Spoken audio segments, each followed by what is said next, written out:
Assalamualaikum warahmatullahi wabarakatuh. Perkenalkan, nama saya Faliza Juliana Rafiq dengan NIM 1122004. Saya dari ruang R01. Di sini saya akan menjelaskan mengenai tugas ujian tengah semester mata kuliah ERP atau Enterprise Resource Planning. Nah, di sini tugasnya yaitu di mana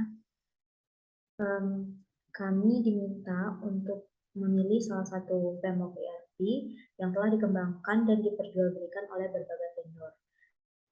Nah, salah satu contohnya kemarin yaitu sudah dijelaskan yaitu framework Odoo.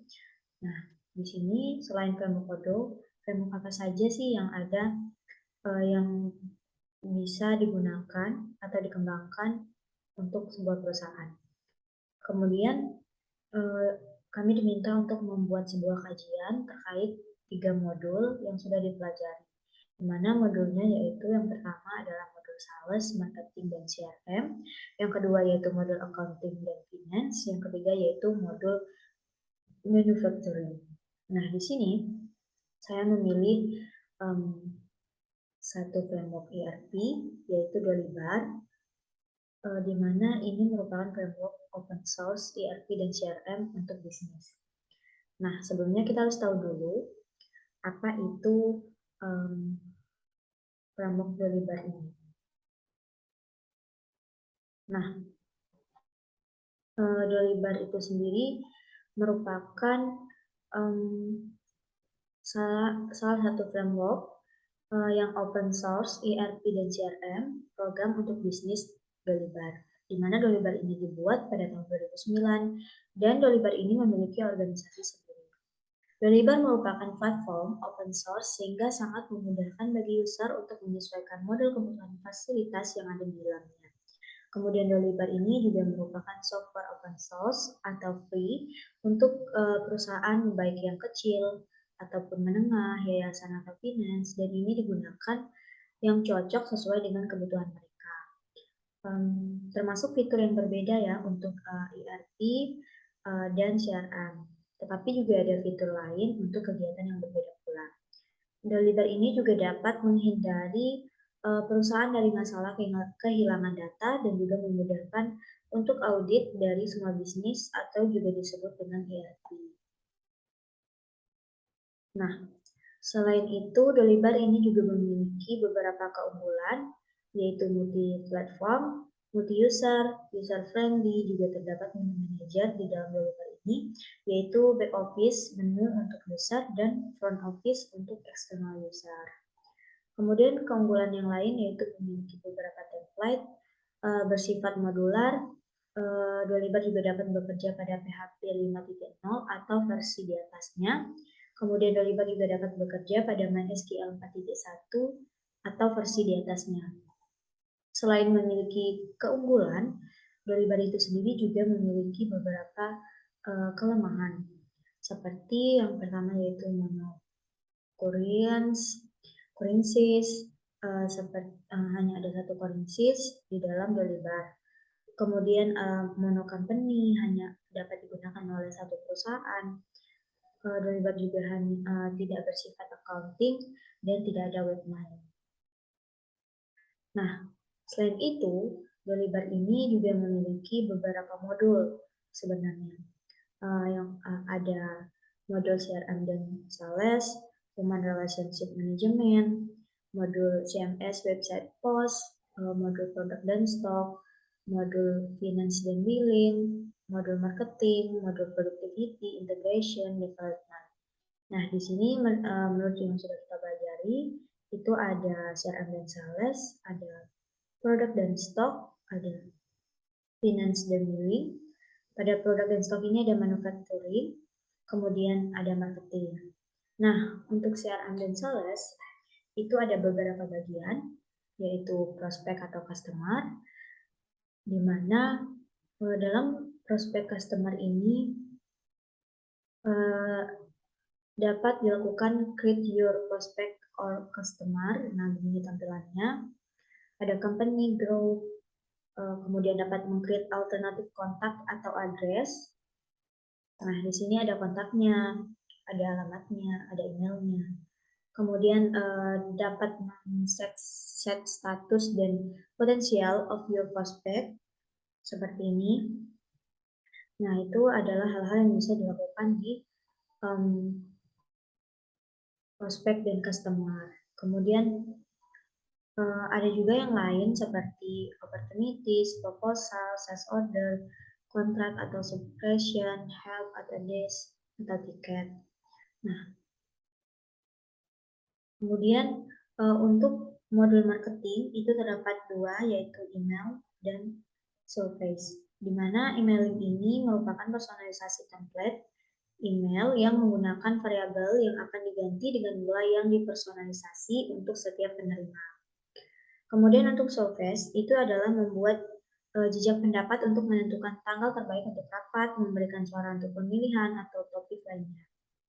Nah, pada marketing email, ini kita dapat meng-create email content with a friendly editor.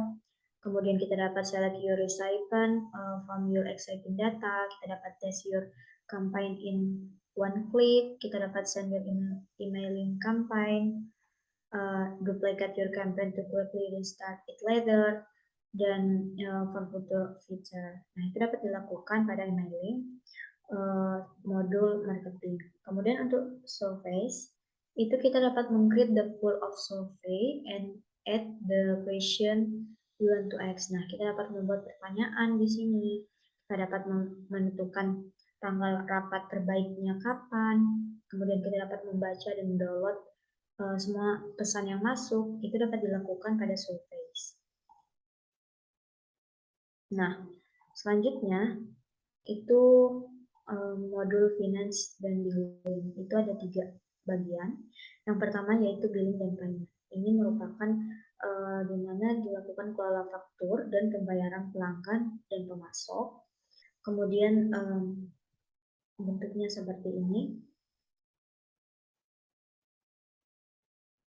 Nah, ini merupakan kita dapat meng-create your invoice, kemudian share your invoice and manage payment. Itu dapat dilakukan pada billing and payment. Kemudian ada bank reconciliation, itu dilakukan rekonsiliasi untuk mendeteksi kesalahan pengetikan atau hilang dalam catatan pembayaran.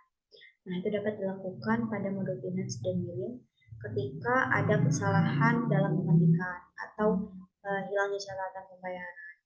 Kemudian ada double entry accounting, merupakan rekonsiliasi untuk mendeteksi kesalahan itu seperti ini. Kita lihat pada double entry accounting. Nah, terdapat set up your chart of account and your accounting number. Kemudian kita dapat validated accounting number before they're added into your ledger. Kemudian kita dapat melakukan analisis. Kita dapat mengekspor. Nah, itu dapat dilakukan pada double entry accounting. Selanjutnya yaitu modul Human Relationship Management. Ini ada 6 bagian, yaitu employees, kemudian expense report, leave request, timesheet, recruitment, dan membership.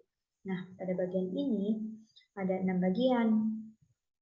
Yang pertama yaitu employees. Misalnya pada employees ini kita dapat meng-create employee atau user account seperti ini.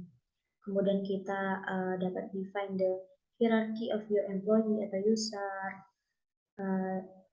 Ada define and hourly rate for each of your employee. Kemudian set user email, set permission, personalize the display for each user. Nah, itu dilakukan pada employee.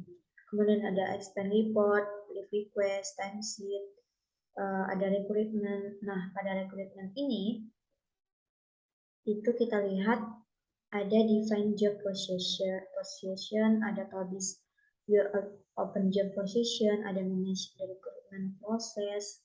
Nah, di sini lakukan rekrutmen pekerjaan posisi, baik itu tim atau aplikasi. Kemudian untuk membership. Nah, ini merupakan anggota di mana dapat dilakukan asosiasi tim manajemen, membership database atau automatic membership management, personalisasi manajemen, collect payment. Nah, itu dilakukan pada membership manajemen. Nah, selanjutnya itu ada modul manufacturing. Nah, di sini itu terletak pada modul produk dan stok, di mana manufacturing itu terbagi menjadi 3 bagian. Ada BOMS, yaitu Bills of Materials, ada Manufacturing Orders, dan Loss and Serial Management.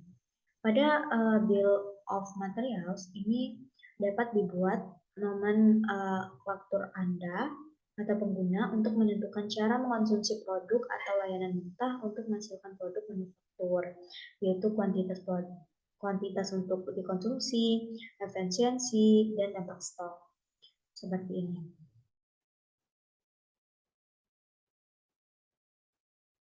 Modul manufacturing. Nah, ini bagian bills of material. Kemudian ada manufacturing order, itu seperti ini bentuknya. Di mana pada manufacturing order ini merupakan aplikasi yang akan menghitung secara real time bagaimana stok virtual dengan mempertimbangkan semua pesanan manufaktur yang terbuka. Jadi di sini adalah kalkulator yang menghitung secara real time. Kemudian yang ketiga, modul manufacturing yang ketiga yaitu Loads and Serial Management. Di sini itu pengguna dapat melakukan fitur manajemen load atau nomor seri. Produk yang ditetapkan untuk dikelola oleh load itu akan membutuhkan banyak nomor untuk diproduksi. Nah, jadi itu sekian penjelasan dari saya mengenai tugas ujian tengah semester mata kuliah ERP. Nah, jadi kesimpulannya adalah di mana Deliver ini merupakan salah satu platform yang open source atau free yang dapat digunakan untuk bisnis.